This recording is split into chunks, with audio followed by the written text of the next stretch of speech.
Vocês não têm ideia da quantidade de voltas que eu já dei aqui à varanda, a ver se consigo arranjar uma luz em condições para filmar este vídeo, porque eu não tenho mais nenhum espaço na minha casa. E eu estou na varanda e acendi a luz e já não sei o que é de fazer mais, por isso olha, vamos. Ok, depois daquela apresentaçãozinha, reparei que algumas pessoas ficaram interessadas na rúbrica e por isso a minha sugestão para começarmos é pelo início, ok? A ideia. Vocês têm uma ideia?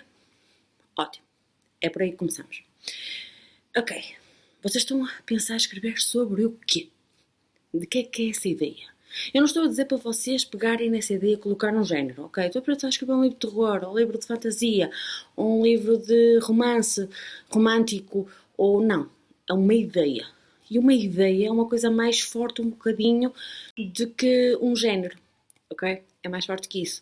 Uma ideia é, quando vocês estão com uma ideia a sério, ela não vos sai da cabeça.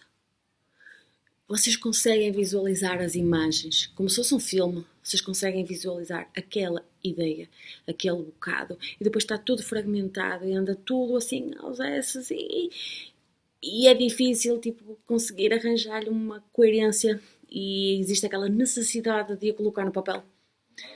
Ok, isso é bom. Isso é sinal que vocês têm uma história. E é por aí que vocês têm que começar. Vejam isto. Esta é a minha imagem do Facebook, a da capa, porque aquilo transmite tão bem o que é um autor ou um escritor ter as ideias aqui a transbordar e a precisarem de ir para o papel, ok? Aconteceu-me isso outro dia. Eu cheguei a falar disso no meu Instagram, que de repente eu fui para a cama e surgiu-me assim uma ideia, e depois por cima foi uma ideia super macabra de uma história super triste. E eu ando com isso na minha cabeça, e eu ando a precisar de deitá-la para o papel. Por isso, é assim, eu aconselho que vocês coloquem alguma coisa no papel. Porque às vezes é bom nós termos alguma coisa a dizer assim, ok, comecei. Mas depois, calma. Depois vocês vão ter primeiro que fazer algumas coisinhas antes de evoluir nisso. Pronto, eu vou falar da minha experiência. Mais uma vez, vale o que vale. O que é que eu fiz? Eu vou-vos contar como é que isto surgiu. Isto surgiu de uma forma muito interessante. Eu tinha muito medo da personagem, da figura do quarto, sabem? Aquela visita inesperada à meia da noite e tal. E foi isso que eu escrevi. O primeiro capítulo da Soberba e Escuridão é isso. Ponto. É a figura do quarto. Ela ficou feita, aquele capítulo estava feito e ficou sozinho durante algum tempo. E eu moro em Braga, não sei se vocês sabem, eu moro em Braga, adoro a minha cidade, já devem ter reparado que eu tenho um sotaque daqui do Minho. E nós temos aqui um sítio maravilhoso que, se vocês não conhecem, têm que conhecer, que é o nosso Bom Jesus do Monte. É um sítio lindíssimo, é um sítio que não é só a igreja, não é só a catedral em si, que ele tem imensos bosques, aquilo tem lugares incríveis para conhecer, para caminhar. E eu uma altura pensei, ok, isto era um sítio fantástico para uma história. E eu pensei, ok, eu preciso de escrever alguma coisa aqui. O que é que eu vou fazer? Não fiz nada, rigorosamente nada. Fiquei com aquela ideia na cabeça, tinha aqui este meu primeiro capítulo já meio escrito, e depois eu meti-me a ler a entrevista com o vampiro. E foi isso que eu pensei, ok, eu adorava escrever uma história sobre este tipo de criaturas. Ou algo parecido, assim, algo que fosse denso. E então foi aí que surgiu o Soberba e Escuridão. Foi eu querer colocar as criaturas no lugar delas. Pronto. Eu queria escrever alguma coisa assim. E foi daí que veio o Soberba e Escuridão, pois ele acabou. Entretanto, o Soberba e Escuridão, ok, podem ler, é levezinho, não tem muito terror, e a coisa acaba por ser assim mais, pronto, para jovens adultos. E este aqui, o Soberba Tentação, é ligeiramente mais forte. Eu tenho aqui uma ou duas cenas que já mexem um bocado mais com os nervos, e pessoas mais sensíveis a ler à noite se calhar não vão reagir tão bem. E confesso, o Soberba Ilusão já é mais agressivo. Pronto, esta é a minha trilogia, como vocês conhecem, e foi assim que ela surgiu. E agora? Agora eu acho que podia-vos contar a experiência que eu tive do meu mais recente, que é O Maresia e Fortuna. E aqui está ele. O Maresia e Fortuna foi um livro que já tinha título e ainda não tinha história, porque a primeira ideia para o Maresia e Fortuna foi o local.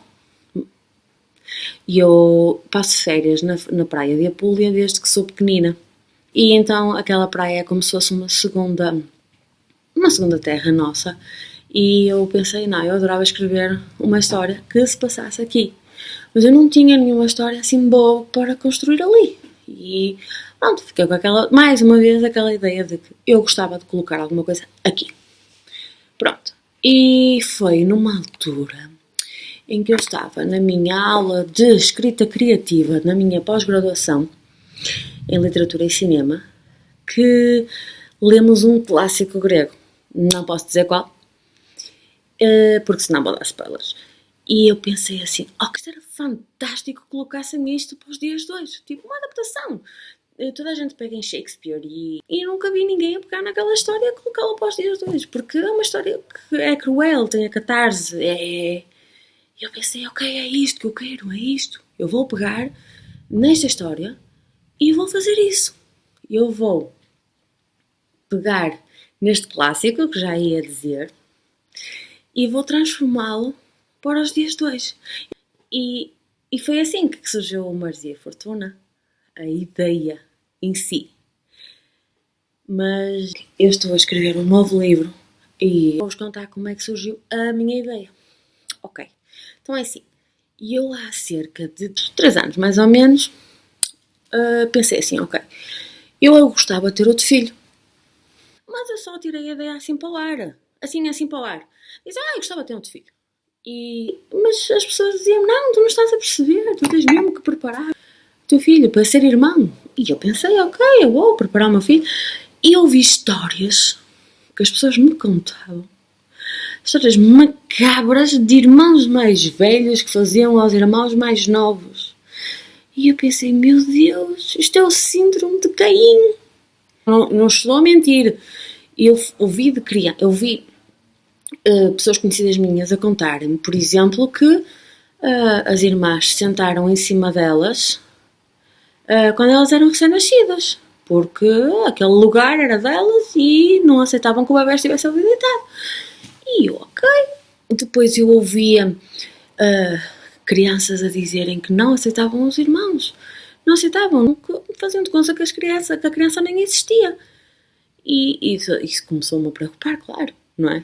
E depois, até que eu cheguei ao ponto de estar na minha aula de preparação para o parto, e eu já tinha preparado a Daniela e ela andava super feliz, super contente a dizer que ia ter uma irmã e tal, até que me contaram a coisa mais macabra que eu já ouvi. Uma menina de 8 anos que tentou atirar o irmão pela janela. Isto é assim um bocado, como eu disse, uma das minhas beta readers, estás a criar uma história sobre uma demon child. E pronto, isto é a minha ideia atual. Percebem? Só que eu também estou a mexer com outras coisas. Eu estou a mexer também com o vício dos videojogos. Porque eu uma altura cruzei-me com um artigo em que dizia que havia um homem casado que era um empresário, tinha família, tinha tudo, e ele, coitado, o blog era ele a desabafar e a dizer que perdeu tudo por causa dos jogos online. Ele passava a vida online, a mulher deixou, levou os filhos, acabou por ficava noites inteiras a jogar e acabou por perder tudo. Então eu queria misturar estas duas ideias numa só. E depois apareceu uma outra, que é o facto de ser Caim, e pronto, manter ali um bocado de espiritualidade.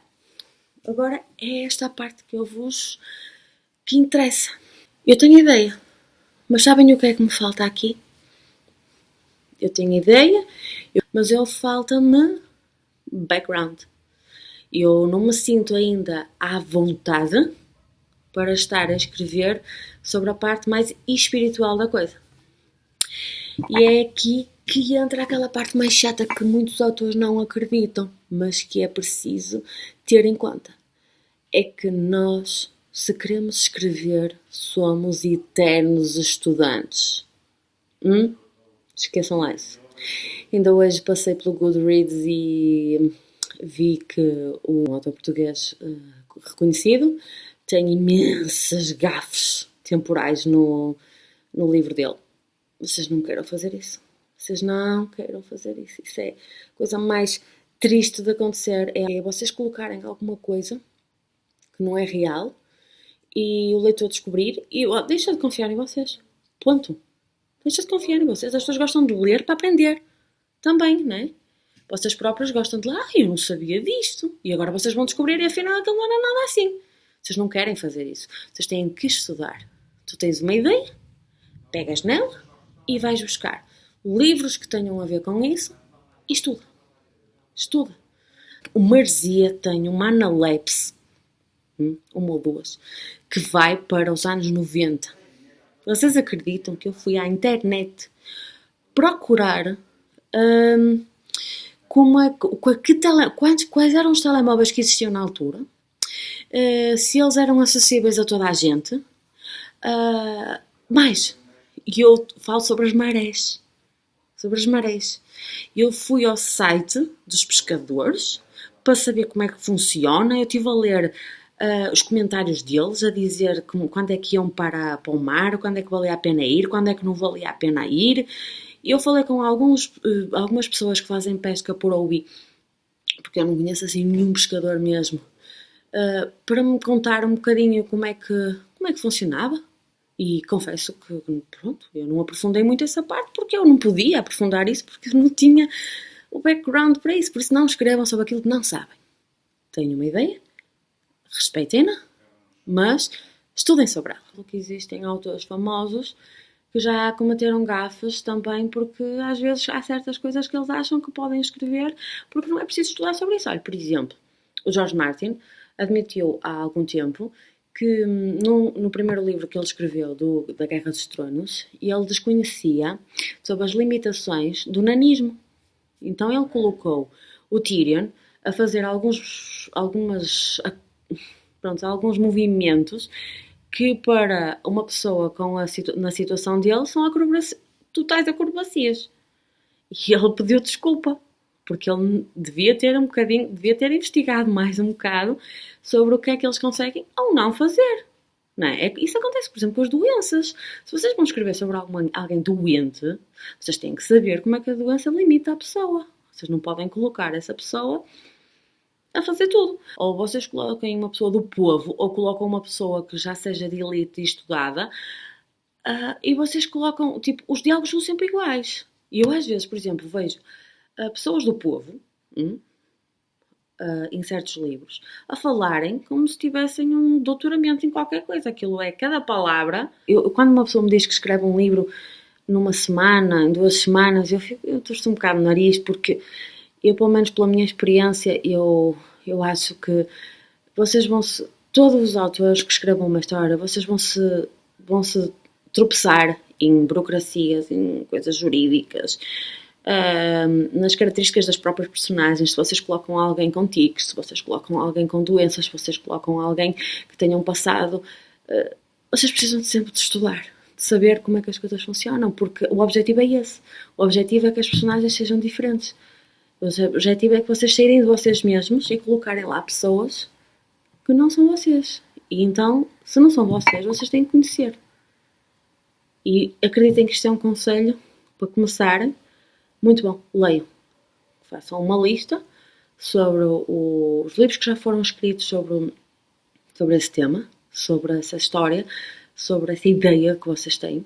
Por exemplo, eu neste momento tenho adquirido alguns livros esotéricos para poder estudar um bocadinho mais sobre isso, para continuar o Renascer Caim, que eu não sei se algum dia aquilo vai sair. Esta minha nova ideia, por exemplo, que eu tive outro dia à noite, primeiro surgiu-me logo uma dúvida, que é, ok, se alguém for aqui na zona de Braga, por exemplo, preso preventivamente. Se for homem, eu sei para onde vai. Mas se for mulher, eu por acaso não sei. Então eu fiquei logo com isso na cabeça, ok, eu vou ter que começar a apontar aqui algumas coisas que eu vou precisar de investigar, vou precisar de questionar, vou precisar de procurar respostas. Então, não se esqueçam, porque vocês vão ter que procurar respostas. Isto há um bocadinho de trabalho, mas vale a pena no final. Vocês veem que sim, aprendem imensa coisa. E é isso que nós queremos. Nós queremos aprender para poder também transmitir aquilo que aprendemos. Vocês não precisam ser especialistas no assunto. Desde que não tentem ser.